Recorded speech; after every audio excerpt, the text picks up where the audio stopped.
70-year-old Rasmea Odeh has lived here as a U.S. citizen for 2 decades, but admits that she lied about her criminal past on immigration forms. She'd been arrested and sentenced to life in prison by an Israeli military court for murder in the bombing that killed 2 Israeli students 40 years ago.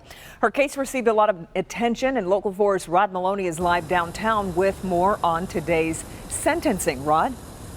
Yeah, hi, Kimberly. You know, here's the thing. With the stroke of a pen, a judge revoked her U.S. citizenship today. She's going to be deported back to her native Jordan here very soon.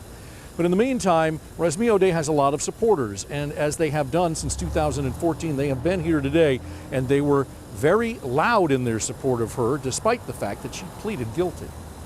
Hey, ho, ho, this racist system's got to go! Rasmea Odeh, in the blue pantsuit and black hair here on the left, stood long-faced with her supporters as she prepared to hear her sentence. She pleaded guilty to falsifying her immigration applications to successfully become a U.S. citizen. Once inside the court, she took her opportunity to address U.S. District Court Judge Gershwin Drain with gusto.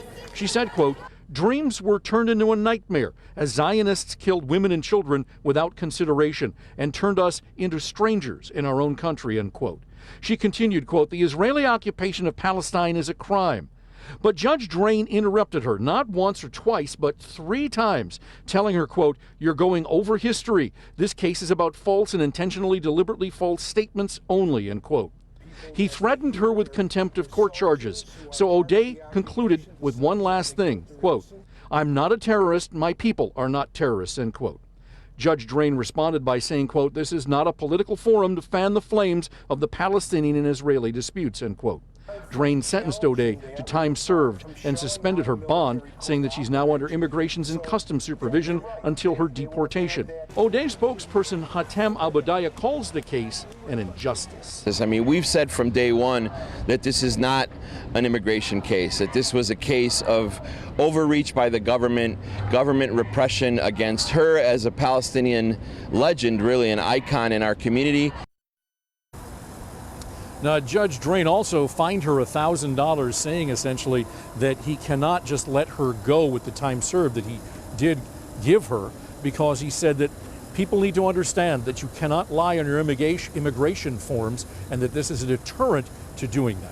Back to you. So, Rod, did the U.S. Attorney's Office have anything to say about the case?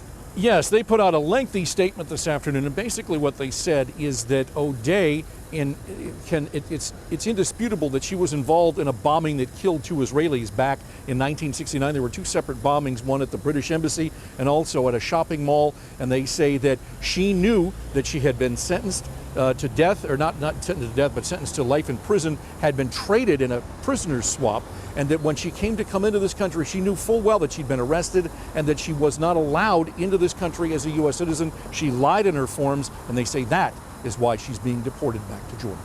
Okay. Rod Maloney, we appreciate it, Rod.